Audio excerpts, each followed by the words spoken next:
नमस्कार, आप देख रहे हैं आज तक का हल्ला बोल। मैं हूं राहुल कंवल। भारत में पैदा होकर भारत की जड़ें खोदने वाले गद्दार गैंग की उल्टी गिनती शुरू हो गई है। आज तक ने गिलानी ब्रिगेड की हकीकत दिखाकर उसकी करतूतों के हिसाब किताब का इंतजाम कर दिया है। हमारे स्टिंग के बाद ही कश्मीर के गद्दारों को ठिकाने पर छापे पड़े हैं, उनके खिलाफ सबूत जुटाने गए और आज दिल्ली की एक अदालत ने 10 दिनों की पुलिस हिरासत में भेज दिया है। ये तो केवल शुरुआत है, लेकिन पाकिस्तान परस्त हुर्रियत को अपने अंजाम तक हम जरूर पहुंचाएंगे। पत्रकार को बधाई दें जिसने जोखिम लेके ये काम किया। मेरी बहुत बधाई कि देश के पक्ष में उन्होंने कहा। I must appreciate for the innovative and investigative journalism. साबित हो गया पूरा, आपने जो स्टिंग किया था वो सही साबित हो गया एक तरह से।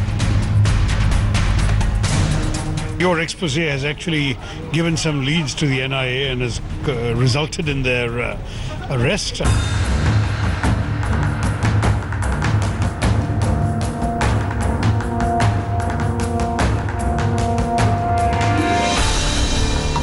ये हमारे खुलासे का असर है। गिलानी गैंग के 7 चेहरे अब NIA की गिरफ्त में हैं। इन पाक परस्तों के खिलाफ पुख्ता सबूत हैं। कश्मीर में साजिशों के पक्के दस्तावेज हैं। इसलिए अदालत ने इन 7 को रिमांड पर देने में तनिक भी देरी नहीं की। 18 दिन की रिमांड मांगी गई थी, जिसके लिए NIA ने यह कहा कि हमारे को और भी सामान, और भी चीजें, और भी फैक्ट्स इनसे चाहिए, रिकवर करनी चाहिए, और वो हम सब तब कर सकते हैं जब ये हमारी कस्टडी में होंगे। आईने की तरह साफ है इन 7 का स्याह इतिहास, जिनमें साजिश के तमाम अध्याय हैं। आज तक के खुफिया कैमरे पर इनके जुबानी कबूलनामे के बाद तो शक की रत्ती भर भी गुंजाइश नहीं रह जाती। हाफिज सईद ने गिलानी साहब को फंड किया है, कितना सर? सब कुछ तो नहीं पूछते, बट हमें जहाँ जहाँ पता चलता है तो वो ठीक ठाक किया, उन्होंने भी किया। 10-20 करोड़ ज्यादा किया। राष्ट्रीय रजिस्ट्रेशन तो आपसे, क्योंकि उसको ये फायदा हुआ, उसने पूरे पाकिस्तान में एक ड्राइव भी फिर चलाया इस नाम पे ना, कलेक्शन ऑफ फंड्स के नाम। लेकिन ये तो छोटी मछलियां हैं। साजिश के समंदर में कई विशाल मगरमच्छ भी हैं, जिन्हें दबोचने के लिए जाल बिछा दिया गया है। यानी कि गिलानी ब्रिगेड के लिए चक्रव्यूह रचा जा चुका है। बस माकूल वक्त का इंतजार है। Nail them down, sir. What sort of evidence? That's why we have arrested them. Sir, do you also feel that it is time that you will be summoning the big fish, Saeed Ali Shah Gilani, meanwhile? Let us see at an appropriate time. We will tell you. Sir, do tell us, sir. Hurriyat के network को नेस्तनाबूद करने की पूरी तैयारी हो चुकी है, लेकिन कश्मीर के कुछ नेता राष्ट्रीय सुरक्षा के मुद्दे को भी अलग रंग दे रहे हैं। इनमें फारूक अब्दुल्ला भी हैं, जिन्हें कश्मीर की आवाम बार बार अपनी कमान देती रही है। हुर्रियत के शुभचिंतकों की चिंता इस बार दूर नहीं होने वाली। हुर्रियत को उसकी गद्दारी की सजा जरूर मिलेगी, क्योंकि आज तक के खुलासे के बाद हुर्रियत के पास अपनी सफाई में कुछ कहने को रह नहीं जाता। दिल्ली में इल्मा हसन और पूनम शर्मा के साथ आज तक ब्यूरो। क्या हुर्रियत कॉन्फ्रेंस को बैन करने का वक्त आ गया है? आज तक ने ऐसे पुख्ता सबूत देश के सामने रखे हैं जिससे हुर्रियत के आतंकवादियों की काली करतूतें साफ हो जाती हैं। क्या इस संस्था पर ही प्रतिबंध लगाने का वक्त आ गया है? क्या सरकार ऐसा कर पाएगी? इस पर बहस करने के लिए आज हल्ला बोल में हमारे साथ मौजूद हैं बीजेपी के वरिष्ठ नेता शाहनवाज हुसैन, कांग्रेस के प्रवक्ता संजय झा, साथ ही साथ वकील शबनम लोन। सबसे पहले शाहनवाज हुसैन से जानना चाहेंगे कि क्या सरकार अब इस दिशा में बढ़ रही है कि हुर्रियत कॉन्फ्रेंस को ही बैन कर दिया जाए, क्योंकि अगर सैयद अली शाह गिलानी नेता हैं और उनके दामाद की गिरफ्तारी होती है और ये सबूत निकल के आते हैं कि वो पाकिस्तान से पैसा लेके कश्मीर को जला रहे हैं, क्या ऐसे लोगों की संस्था को चलने का हक है? शाहनवाज साहब।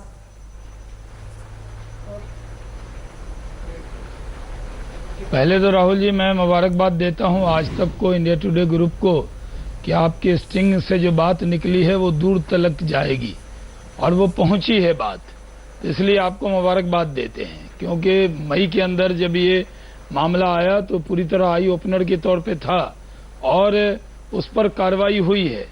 पूरी तरह हिंदुस्तान के कानून के हिसाब से एनआईए कार्रवाई कर रहा है, पुख्ता सबूत है, उन सबूतों के आधार पर इनको गिरफ्तार किया है।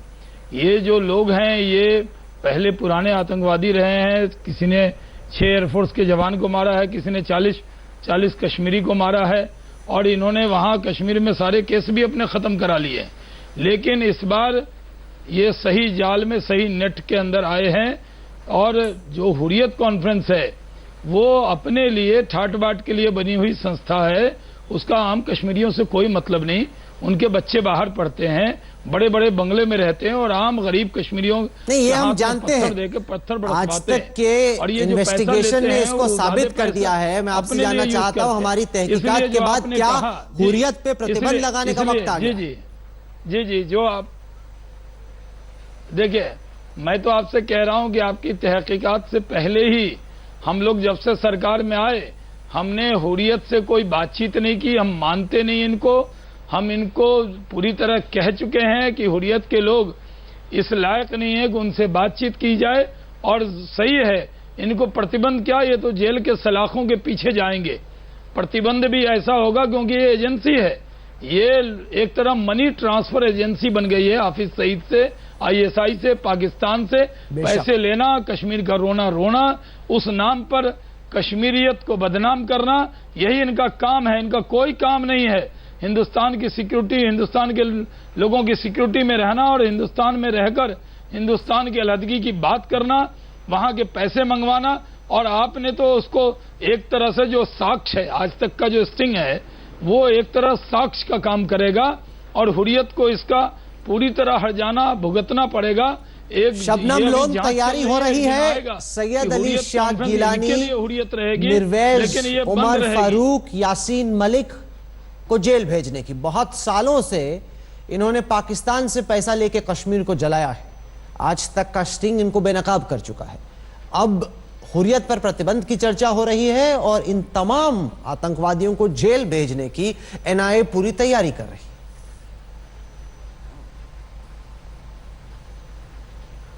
पहले तो राहुल, मैं आपको मुबारकबाद देना चाहती हूँ।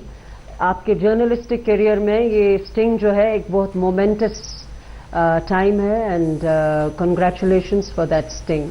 अब मैं शहनवाज हुसैन साहब की बातें मैंने बड़ी गौर से सुनी। सबसे पहले मैं ये कहना चाहती हूँ आपसे कि कानून अपना काम करेगा। अगर हुर्रियत वालों के पास पैसा आया है जो उन्होंने मिसयूज किया है, अगर करोड़ों और करोड़ों आया है और उनका पॉलिटिक्स थी कि हम जी आज़ादी चाहते हैं, चलिए हम वही मानते हैं, लेकिन कश्मीरी उनसे ज़रूर ये सवाल पूछेगा कि उन बेवाओं के लिए, वो जो यतीम थे उनके लिए जो पैसा था वो कहाँ गया। एक दूसरी बात ये है कि अब कानून अपना काम करेगा। महज कोई अगर गिलानी साहब का दामाद है, इस बात पे उनको नहीं पकड़ा जाना चाहिए, उनके खिलाफ सही सबूत होने चाहिए। तीसरी बात जो इन्होंने शहनवाज साहब ने कही कि भाई कुछ लोग हैं जिन्होंने अपने हक में जजमेंटें दिलवाई हैं, ये बात दुरुस्त नहीं है शहनवाज साहब।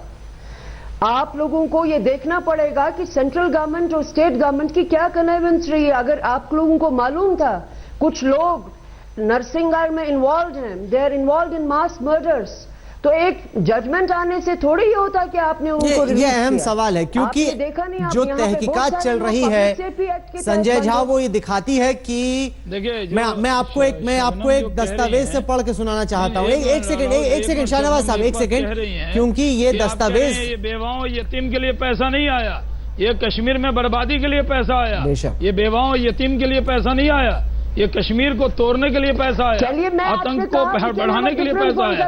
शबनम उसको ट्विस्ट कर रही है, कह रही है कि ये बेवाओं यतीम के लिए। मैं आपको ये पढ़ के सुनाना चाहता हूँ, एक एक करके, सब साथ में ना बोले। मेरे पास ये दस्तावेज हैं जो कि इन्वेस्टिगेटिंग एजेंसीज की तरफ से हमारे पास आए हैं। ये कहते हैं कि अल्ताफ अहमद शाह, यानी कि अल्ताफ फंटूश, जो कि सैयद अली शाह गिलानी के दामाद हैं, उन्होंने 10 मरला जमीन तवी नदी के किनारे बठिंडी नाम की जगह में लिए, जम्मू में 2012-2013 में। वहां पे उन्होंने घर बनाया। ये कहते हैं कि हमारी तहकीकात दिखाती है कि ये जमीन उन्हें राज्य सरकार की तरफ से दी गई, क्योंकि उन्होंने 2010 में जो अमरनाथ यात्रा को लेके वहां पर फसाद हुआ था, उसमें सरकार की मदद की, यानी हुर्रियत नेताओं को। और फारूक अब्दुल्ला ने जो इंटरव्यू दिया उसमें उन्होंने ये बात मानी भी कि सरकार की तरफ से, हिंदुस्तान की सरकार की तरफ से हुर्रियत के नेताओं को पैसा जाता था। ये तो एक कहीं ना कहीं संजय झा सांप को दूध पिलाने वाली बात हुई। आपको डस रहा है, आपको नुकसान पहुंचा रहा है, और बीती सरकारें उसी सांप को दूध पिलाती थी। क्या मतलब है इसका?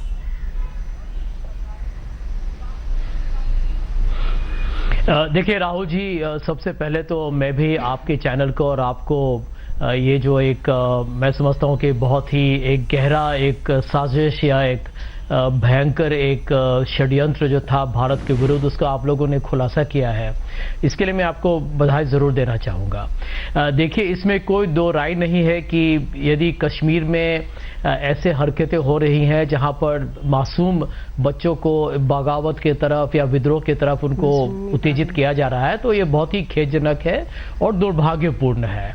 और हम लोग सब इस बात को मानेंगे कि कश्मीर एक बहुत ही संवेदनशील और एक संजीदा मसला है, परंतु जिस तरीके से यहाँ पर आप लोगों ने इस बात को एक तरीके से ऐसे सबूत आपने डाले हैं जिस पर कोई वाद विवाद हो ही नहीं सकता है। पर संजय जी, तो वीडियो में उनको ठीक है, आप हमारी तारीफ कर रहे हैं, ये अच्छी बात है, लेकिन आपकी सरकार से भी तो ये सवाल उठता है। 2011 के साल में पाकिस्तान हाई कमीशन के सामने एक आदमी पकड़ा गया था जो कि शब्बीर शाह के लिए पैसे लेकर जा रहा था। अगर उस वक्त आपकी सरकार ने हिम्मत की होती तो आज तक की इस तहकीकात के बाद जो आतंकवादी गिरफ्तार हुए हैं, इनकी उल्टी गिनती 2011 में ही शुरू हो सकती थी। आपके पास प्रमाण थे, आपके पास गिरफ्तारी भी थी, आपके पास पूरे सबूत थे, उस वक्त आपने किया नहीं। नहीं, देखिए राहुल जी, मैं इसमें थोड़ी स्पष्टीकरण करना चाहूंगा कि देखिए, हुर्रियत का यदि रुख या उनकी शैली या उनके उद्देश्य और भी इतने आक्रामक और आतंकवादी हो चुके हैं, इसका जब तक सबूत न मिले तब तक कोई उस पर आप क्या कदम उठाएं, वो एक दुविधा, एक समस्या होती है। आपको याद होगा कि जब वाजपेयी जी जब प्रधानमंत्री थे, तो उस समय जब जनरल परवेज मुशर्रफ आए थे तो उन्होंने तो हुर्रियत को नहीं, आप कमाल की बात कर रहे हैं संजय झा। आप शायद भूल चुके हैं कि 2011 में क्या हुआ था। एक आदमी गिरफ्तार हुआ था पाकिस्तान हाई कमीशन से पैसे ले जाते हुए। जब उससे पूछताछ हुई, उसने कहा शब्बीर शाह को देना है, शब्बीर शाह हुर्रियत का नेता है। इससे बड़ा सबूत, पाकिस्तान के दरवाजे से, पाकिस्तान के हाई कमीशन से वो पैसा हुर्रियत को लेके जा रहा था। इससे बड़ा सबूत आपके पास क्या हो सकता था? आप आज तक की तहकीकात की तारीफ कर रहे हैं, आपके पास भी जनाब सबूत था, आपने कुछ किया नहीं।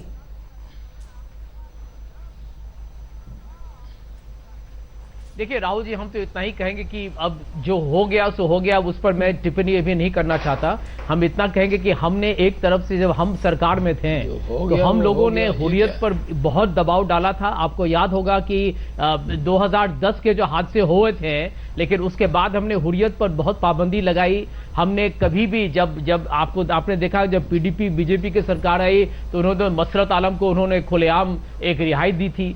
हमने एक तरीके से उनको चुनाव में उन्होंने भाग नहीं लिया। हमने तो हुर्रियत को, जैसे कहते हैं कि हमने मार्जिनलाइज किया था। अब यदि और भी कठोर सबूत हैं और सही कदम उठाए जा रहे हैं तो हम तो उसकी पूरी स्वागत करेंगे। इस वक्त हमारे साथ अमित कौल जुड़ गए हैं। अमित कौल एक कश्मीरी पंडित हैं, लेकिन इनके लिए ये गिरफ्तारी बेहद खास है, क्योंकि जो 7 आतंकवादी गिरफ्तार हुए हैं उनमें बिट्टा कराटे भी है। और बिट्टा कराटे वो खूंखार आतंकवादी है जिसने अमित के पिता को और उनके पूरे परिवार को गोली मारा था। अमित इस वक्त हमारे साथ हैं। लगातार जब से हमने ऑपरेशन हुर्रियत उतारा है बने हुए हैं, और आप ये चाह रहे थे, जिस दिन हमने ये तहकीकात पहली दफा दर्शकों को दिखाई, आपने कहा कि गिरफ्तारी होनी चाहिए, ऐसे आदमी के पास ये हक नहीं कि वो बाहर समाज में जिए। कहीं ना कहीं आपको लगता है कि इतने साल से जिस इंसाफ का आप इंतजार कर रहे थे, अब उस इंसाफ को पाने की दिशा में कदम उठे? आज फिर आपको एक बात बार बार मैं आपको बधाई दे ही रहा हूँ, क्योंकि आप लोगों का जितना हार्डवर्क आप लोगों ने किया वो आगे आए, और डेफिनेटली जो आप कह रहे वो ये कदम आगे बढ़ाया गया। और मैं आशा करता हूँ कि जो ये लोग अंदर के गए, बाकी तो बाहर 2-3 बड़े नामी गिरामी लोग बैठे हैं, उनको भी जल्द से जल्द होता है। एनआईए और भारत सरकार को भी बहुत बहुत बधाई देना, और आगे हम उनकी लगाम बहुत ही जल्दी हम घेराव उन पे आगे हमें कुछ शबनम लोन, एक चीज और जो आज साफ हो गई वो ये कि हुर्रियत की कोई खास हैसियत है नहीं कश्मीर में। 7 आतंकवादी हुर्रियत के गिरफ्तार हुए, उसके बाद हुर्रियत ने बंद का आह्वान किया। आज दिन भर हमारे जो रिपोर्टर हैं वो श्रीनगर में घूम रहे थे, कहीं पर भी बंद का खास प्रभाव नहीं पड़ा। कुछ दुकानें बंद थी लेकिन ज्यादातर गाड़ियां सड़क पे थी, लोग दफ्तर जा रहे थे, काम कर रहे थे।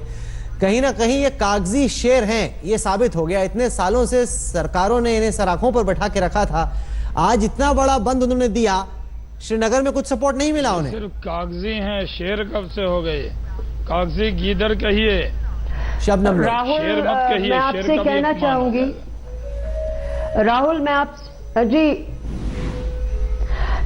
राहुल मैं आपसे एक बात कहना चाहूंगी बहैसियत कश्मीरी।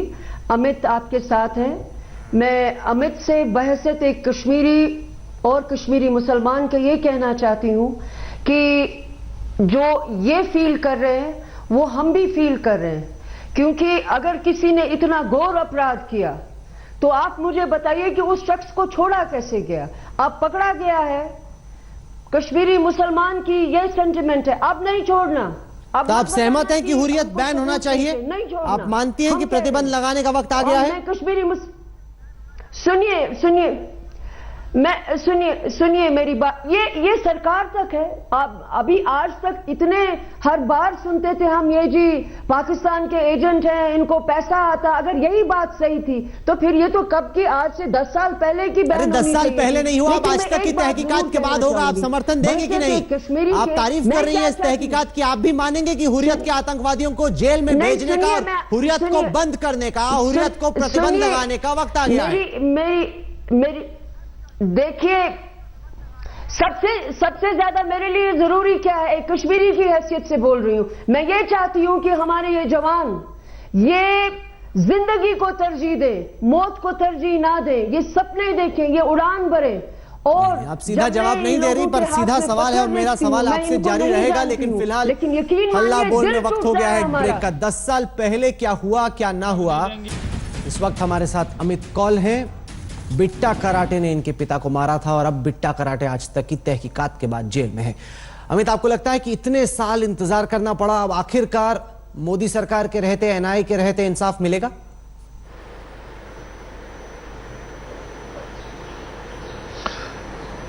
राहुल, जरूर। जैसे कि मैंने पहले भी कहा था कि देर सही बट रिजल्ट्स आ रहे हैं एंड हमने देखा है कि एनआईए और भारत सरकार के एक साथ इस कार्य से बहुत ही जल्दी हमें अच्छा रिजल्ट मिलने वाला है। और मैं आशा करता हूं कि आगे भी खाली सिर्फ बिट्टा कराटे नहीं, या ये जो 7 लोग गिरफ्तार हुए हैं, बड़े लोग जो इसके पीछे हैं, जिसका पूरे हिंदुस्तान को पता है, पूरी अवाम को पता है, हर किसी को हमें पता है कि ये बड़ी मछलियां जो वहां बैठी है, इन्हें दर दबोचना बहुत जरूरी है। और हम आशा करते हैं वो भी बहुत ही जल्दी ये सरकार करेगी। जरूर। फिलहाल वक्त हो गया है आज तक में बहुत छोटे से ब्रेक का। ब्रेक के बाद लौटेंगे, बहस को आगे बढ़ाएंगे बीजेपी के वरिष्ठ नेता। इस वक्त की ब्रेकिंग न्यूज हम आपको बता दें, एक और अहम दस्तावेज आज तक के हाथ लगा है। एनआईए ने 48 पत्थरबाजों की लिस्ट तैयार की है। ये वही पत्थरबाज हैं जो हुर्रियत और पाकिस्तान के इशारे पर सुरक्षा बलों पर पत्थर चलाते हैं। और जानकारी के लिए हम आपको सीधे लिए चलते हैं न्यूज रूम में। जितेन बहादुर सिंह हैं, एनआईए के दस्तावेज उनके हाथ में हैं। जितेन, पहली दफा तस्वीरें जारी की जा रही हैं इन पत्थरबाजों की, और बताएं। बिल्कुल, जिस तरीके से एक पूरी लिस्ट तैयार एनआईए की तरफ से की गई है और ये 48 पन्नों की लिस्ट है जिसमें पूरी जानकारी दी गई है कि किस तरीके से जो पत्थरबाज हैं वो अलग अलग जगहों पर जब भी सुरक्षा एजेंसियां एनकाउंटर करती हैं तो उस जगह पर पत्थरबाजी करने के लिए पहुंच जाते हैं। बाकायदे एनआईए की 10 सदस्यों की टीम ने इस पूरा लिस्ट तैयार की है और लिस्ट तैयार करने के बाद अब जानकारी ये भी है कि 22 जो हार्डकोर जो पत्थरबाज हैं उनकी भी एक अलग से लिस्ट तैयार की गई है और उसमें इन सारे पत्थरबाजों को एनआईए पूछताछ करने के लिए श्रीनगर में जो एनआईए का हेडक्वार्टर है, जो ब्रांच ऑफिस है, वहां पर इसको बुलाया जाएगा और बुलाने के बाद यहां पर इन सब लोगों से पूछताछ होगी। और जानकारी ये भी है कि इन सब लोगों को आने वाले समय में गिरफ्तार भी किया जा सकता है। दरअसल पत्थरबाजी जब भी वहां पर कहीं एनकाउंटर सुरक्षा एजेंसियों की तरफ से किया जाता है तो उस दौरान ये सारे पत्थरबाज वहां पहुंचते हैं और टेलीफोन नंबर के जरिए एनआईए की तरफ से ये पूरी एक लिस्ट तैयार की गई है और इसमें उस लोकेशन के बारे में भी जानकारी दी गई है। आपको दिखाना चाहेंगे कि इसमें जो बाकायदे गूगल का जो मैप है, उस मैप के जरिए ये बताया गया है कि इनकाउंटर साइट जहां जहां पर भी होती है उस जगह पर ये सारे जो पत्थरबाज हैं वहां पहुंचते हैं, और ज्यादातर जो पत्थरबाज हैं, ये 48 पत्थरबाजों की एक लिस्ट बनाई गई है जो हर एक जगह इनकाउंटर साइट में पहुंचते रहे हैं। तो एनआईए अब जिस तरीके से जहां पर उन अलगाववादियों से भी एक तरफ उनको पूछताछ करने के बाद उनको गिरफ्तार किया है, वहीं दूसरी तरफ एनआईए अलगाववादियों के जरिए जो पत्थरबाजों के पास पैसा जाता है उस पैसे की भी जानकारी एनआईए के पास मौजूद है। बहुत बहुत शुक्रिया जितेन। आइए हम आपको सीधे लिए चलते हैं अब बीजेपी के वरिष्ठ नेता, जम्मू कश्मीर पे खास नजर रखने वाले महासचिव राम माधव इस वक्त आज तक के साथ जुड़ गए हैं। स्वागत है आपका। ये सबसे बड़ा सवाल इस वक्त देश भर में राम माधव जी यही है कि सैयद अली शाह गिलानी, मिरवेज उमर फारूक, यासीन मलिक, हुर्रियत के ये आतंकवादी जेल कब जाएंगे? जैसे मैंने कहा, इसके पीछे कोई किसी प्रकार का विद्वेष या राजनीतिक दुराग्रह ऐसा कुछ नहीं है। कानून के मुताबिक जो जो एविडेंस मिलेगा उसके आधार पर कार्रवाई होगी। अगर आप जिन नेताओं का नाम ले रहे हैं उनका भी इस प्रकार के गतिविधि में शामिल होने का एविडेंस, अगर यानी कानून तो प्रत्यक्ष एविडेंस के आधार पर आगे बढ़ सकता है, तो मिलेगा तो जो उचित कार्रवाई है उसके बारे में एनआईए सोचेगी। इसके बारे में मुझे अभी कुछ कहना आवश्यक नहीं है। बस इतना जरूर कहना है कि अब अचानक हड़ताल देना, जो पिछले कई समय से हड़ताल बंद के साइकिल से वैली बाहर आया, जब किसी हुर्रियत नेता का दामाद ऐसी गतिविधि में पकड़ा जाता है तो अचानक हुर्रियत नेता सक्रिय होकर हड़ताल का कॉल दे देते हैं। यह दोगलापन भी, यह हालोनेस को भी मेरे को लगता है कि कश्मीर की जनता नहीं, पर राम माधव जी आज बंद का आह्वान तो किया हुर्रियत ने, लेकिन हमारे संवाददाता सड़क पर थे, उन्होंने दिखाया किस तरीके से गाड़ियां चल रही हैं, लोग दफ्तर जा रहे हैं। बंद का भी बड़ा ही फीका लोगों ने रिस्पांस दिया। तो कहीं ना कहीं यह भी साबित हो गया कि हुर्रियत जब बंद का आह्वान देता है तो ऐसा नहीं कि कश्मीर में सब रुक जाता है काम, लोग तो अपना काम कर रहे थे। हुर्रियत का बंद कॉल फ्लॉप हो गया। जहां लोगों ने हुर्रियत नेताओं का और उनके रिश्तेदारों का दुगलापन देखा है, और जो मैं कह रहा हूं, जो अरेस्टेड लोग हैं, ये लोग आतंकवाद फैलाने के लिए इस नाम पर पैसे इकट्ठा कर रहे थे। थोड़ा बहुत शायद बहुत पैसा इस पर खर्च भी कर रहे थे, पर थोड़ा बहुत पैसा अपने लिए भी सेव कर रहे थे, अपना संपत्ति बढ़ा रहे थे। इस प्रकार का यह जो दुगलापन है जिसको लोगों ने देखा है, वो लोग अब आगे जाकर, यानी ये लोग अपने स्वार्थ के लिए या राज्य में हिंसा फैलाने के लिए जो गतिविधि कर रहे हैं, जिसमें कैनन फोडर जो आम नागरिक बन रहे हैं, इस बात को लोग धीरे धीरे समझ रहे हैं। जहां समझ रहे हैं वहां इन लोगों का समर्थन कम हो रहा है, बट कुछ क्षेत्र में आज भी इनका डर चलता है। उस डर को भी खत्म करना होगा। पर राम माधव जी, मुझे एक चीज बताइए, अभी तक मुख्यमंत्री महबूबा मुफ्ती ने कुछ कहा नहीं है, उनकी पार्टी के लोग भी इस फैसले का समर्थन करने से बच रहे हैं। क्या पीडीपी पूरा आपका साथ दे रही है इस फैसले में कि हुर्रियत के नेताओं के खिलाफ कार्रवाई होनी चाहिए, आगे गिलानी, मिरवेज के खिलाफ भी कार्रवाई होनी चाहिए, या पीडीपी और बीजेपी में कुछ अनबन है इसको लेके? ऐसे एक प्रकार के जो कार्रवाइयां होती है उसमें तो राज्य पुलिस का सहयोग भी तो अनिवार्यता से उसकी भी जरूरत होती है। मुझे जहां तक जानकारी है, राज्य सरकार को विषय की जानकारी देकर ही पूरा कार्रवाई की गई है। हमें जो जानकारी मिली है राम माधव जी, उसके मुताबिक अब तक तहकीकात में निकला है कि संभवतः गिलानी के दामाद ने जम्मू के नजदीक, तावी नदी के नजदीक जमीन खरीद 2012-2013 में, जो उसको राज्य सरकार की तरफ से दी गई, क्योंकि उसने 2010 में जो अमरनाथ का फसाद हुआ था उसमें राज्य सरकार की मदद की कि स्थिति काबू में आए। इस तरह की लीड्स जो खुफिया एजेंसियां हैं, तहकीकात की एजेंसियां हैं, उन्हें मिली है। इसको आप किस तरीके से देखते हैं कि कहीं ना कहीं जो लोग वहां पे फसाद कर रहे हैं उन्हीं की हम मदद ले रहे हैं उस फसाद को रोकने के लिए? नहीं, पहले सरकारें इस प्रकार की कुछ गतिविधियां करती होगी कि यही लोग आग लगाए और आग बुझाने में राज्य को मदद करने के नाम पर राज्य से भी फायदा उठाने का प्रयास करें। पहले चलता होगा, अब ऐसा नहीं चलेगा। कानूनी माध्यम से जो गलत काम करेंगे, देश विरोधी काम करेंगे, आतंकवादी काम करेंगे, उनके ऊपर कार्रवाई किया जाएगा। भले ही ये लीगल एक रिकोर्स है, उसमें जो जिनके ऊपर ये इस प्रकार के गंभीर आरोप है वो भी कोर्ट में जा सकते हैं, कोर्ट में अपनी इनोसेंस प्रूव कर सकते हैं। अन्यथा जो कानूनी कार्रवाई है वो पूरा किया जाएगा, जो गलत काम कर रहे हैं उनको दंडित किया जाएगा। राम माधव जी जुड़े आप हमारे साथ, इसके लिए बहुत बहुत धन्यवाद। संजय झा, कहीं ना कहीं एक बात साफ हो जाती है कि कांग्रेस ने इतने साल हुर्रियत को जिस तरीके से सर आंखों पर चढ़ा के रखा वो गलत था। कहीं ना कहीं जो आपका रवैया था, आपको हमेशा लगता था कि हुर्रियत के नेता बहुत बड़े नेता हैं, उनके खिलाफ कार्रवाई होगी तो बवाल हो जाएगा, कश्मीर जल जाएगा। 7 हुर्रियत आतंकवादी गिरफ्तार हो गए, चूनी हुई। ज्यादातर लोग आज दफ्तर गए, सड़कों पे गाड़ियां थी, बंद उनका फ्लॉप हो गया। लेकिन आपकी नीति, अगर आप ही चाहते तो ये, जैसे अभी शबनम लोन पहले पूछ रही थी, ये तो 10 साल पहले भी हो सकता था काम।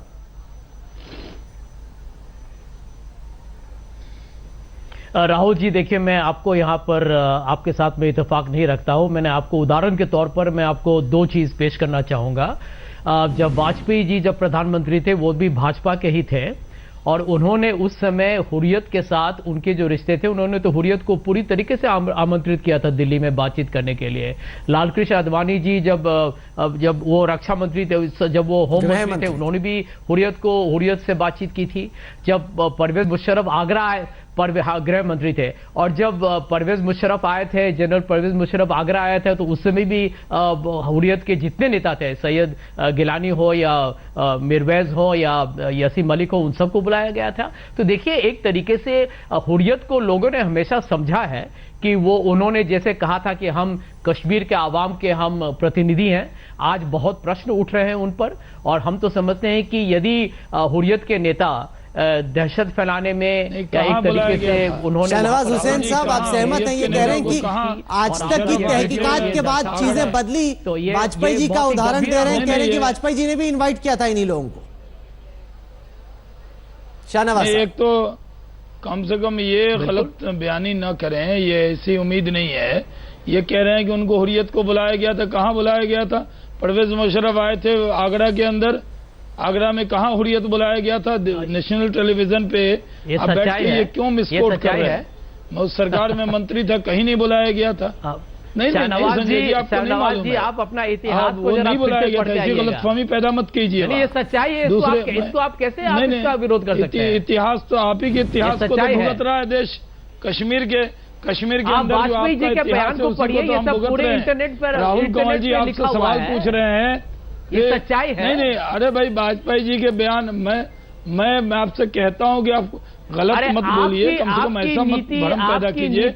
कहाँ आगरा के अंदर हुर्रियत के लोगों को बुलाया गया था? सब जानते हैं। हुर्रियत के कहाँ बुलाया गया था? क्या आप कह सकते हैं आगरा में बुलाया गया था? नहीं बुलाया गया था, गलत मत कहिए। लोगों ने तो हुर्रियत लीजिए, नहीं कहा पाकिस्तान से भी बात करने की अनुमति, ये गलत है। आगरा के अंदर राहुल जी, सच्चाई कौन क्या लोग गए थे? राहुल कंवर जी को पूरी तरह लिस्ट कहिए तो मैं लिस्ट गूगल कर दूं। देखिए, ये बात सही है, गूगल कर लीजिए कि लालकृष्ण आडवाणी जी कश्मीर गए थे, हुर्रियत के नेताओं से मिलना चाह रहे थे, लेकिन वो इतिहास की बातें हैं। इस वक्त सरकार प्रधानमंत्री मोदी चला रहे हैं और उनकी तरफ से कार्रवाई बड़ी ठोस हुई है। इन्होंने ये कहा और आगे चलकर भी कार्रवाई होगी। उस वक्त बुलाया गया हुर्रियत के। मैं शबनम लोन से पूछना चाहता हूं कि क्या आपके हिसाब से हुर्रियत को बैन करने का वक्त आ गया? इनकी काली करतूतों का पर्दाफाश हो गया है, अब इनके समर्थक भी इनका बचाव नहीं कर पा रहे। सबसे बड़ा सवाल यही है कि क्या, कि सीधा जवाब दीजिएगा, जलेबी ना बनाइएगा, कि क्या हुर्रियत को बैन करने का वक्त शबनम जी आ गया है?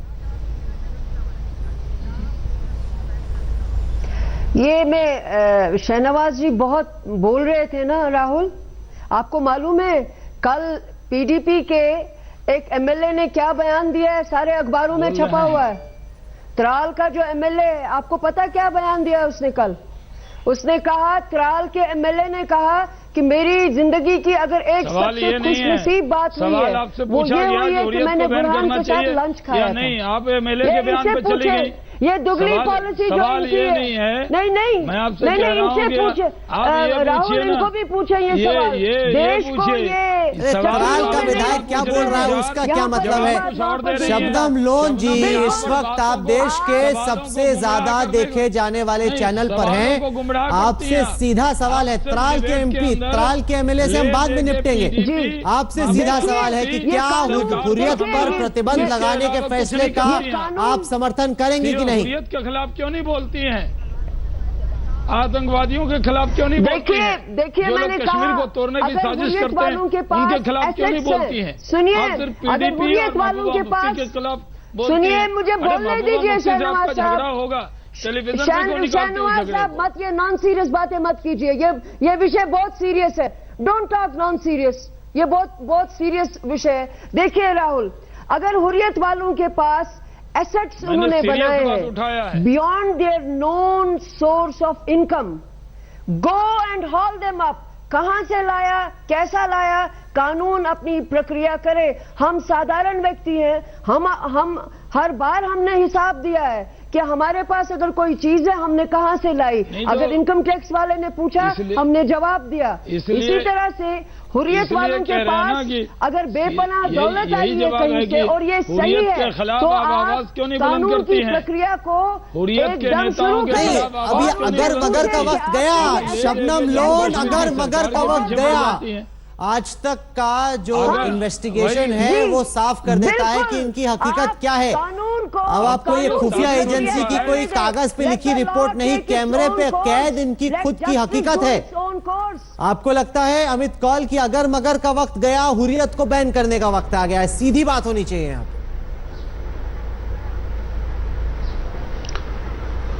मैं राहुल सीधी बात और स्पष्ट शब्दों में कहना चाहूंगा कि बैन और बैन, इसके बगैर और कोई रास्ता नहीं है। और मैं चाहता हूं शबनम जी और बाकी कश्मीर में जितने लोग हैं उनको भी स्पष्ट शब्दों में कहना चाहिए, हुर्रियत या हुर्रियत जैसे संगठनों को स्पष्ट रूप से बैन कर देना चाहिए। उसमें कोई बैन और बैन के अलावा और कुछ नहीं। संजय झा, कांग्रेस समर्थन देगी थोड़ा सा, या आप कहेंगे एक बार फिर से कि हुर्रियत को बुलाओ, बातचीत करो, आतंकवादियों से बातचीत नहीं होनी चाहिए? आप कहेंगे कि हुर्रियत बैन होनी चाहिए संजय झा? इसके लिए आगे बढ़े। बेशक मिलेंगे जी संजय झा। राहुल जी हाँ राहुल जी बेशक, जरा मुझे मौका मिले तो मैं आपको यही कहूंगा कि 1 मिनट सबसे मैं यदि कानून की प्रक्रिया है, कानून की प्रणाली है और इन पर सबूत बहुत ही मजबूत लग रहा है और यदि ये गुनहगार साबित हुए तो हुर्रियत पर पूरी तरीके से पाबंदी लगनी चाहिए। और मैं ये भी कहूंगा कि भारतीय जनता पार्टी की पाखंडी राजनीति बंद करें।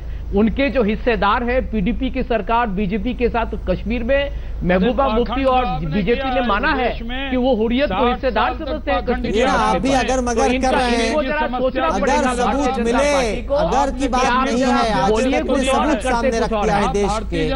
और जैसे अमित कौल कह रहे हैं और इनके ऊपर खुद की बीती है, इनके परिवार को बिट्टा कराटे ने मारा, ये कह रहे हैं कि हुर्रियत को बैन करने का वक्त आ गया, वक्त हो गया है। आज तक के इस बड़े खुलासे ने हुर्रियत की कब्र खोदने में पुलिस और जांच एजेंसियों की पूरी मदद की है। जम्मू कश्मीर पुलिस के आईजी मुनीर खान ने हमारे साथ एक्सक्लूसिव बातचीत में माना कि आज तक के इस स्टिंग ने हुर्रियत की विश्वसनीयता को तगड़ी चोट पहुंचाई। 7 लोग, जैसा आप जानते हैं, हुर्रियत के सेकंड रंग में जो 7 लोग आते हैं उनकी गिरफ्तारी अमन में लाई। उसके बाद हुर्रियत की तरफ से कॉल आई जिसमें आज किसी जगह दुकानें पूरी बंद हैं, किसी जगह कम बंद हैं, कहीं पार्शली बंद हैं, कहीं ज़्यादा। और लेकिन आप सुबह से खुद भी तो घूम रहे हैं, आपने भी देखा होगा कि ट्रैफिक सड़कों पे ठीक ठाक चल रहा है। हड़ताल की कॉल इटसेल्फ एक डिबेट का मुद्दा बन गई जिसमें डिफरेंस ऑफ ओपिनियन लोगों का बहुत ज़्यादा है और कई लोग तो साफ कहते हैं कि यह हड़ताल की कॉल बिल्कुल फजूल है, नहीं होनी चाहिए थी। तो जब कोई भी चीज से डिफरेंस ऑफ ओपिनियन क्रिएट हो जाए और एक डिबेट का मुद्दा बन जाए, दैट मीन्स कि वो चीज 100% ठीक नहीं है। मैं दोबारा यही कहूंगा कि कितना पैसा बनाया, किस पे खर्च हुआ, कहाँ रखा गया है, कैसा है, वो सब चीजें अब फॉर्मली और इन डेप्थ इन्वेस्टिगेशन एनआईए कर रही है। हिंदुस्तान में टेलीविजन न्यूज के इतिहास में किसी एक तहकीकात के बाद इतनी बड़ी कार्रवाई कभी नहीं हुई है। वाकई में ये इतिहास है जो आज तक ने रचा है। इस पर लगातार हमारी नजर बनी रहेगी। हल्ला बोल में फिलहाल इतना ही। देश और दुनिया की बाकी खबरों के लिए आप देखते रहिए आज तक।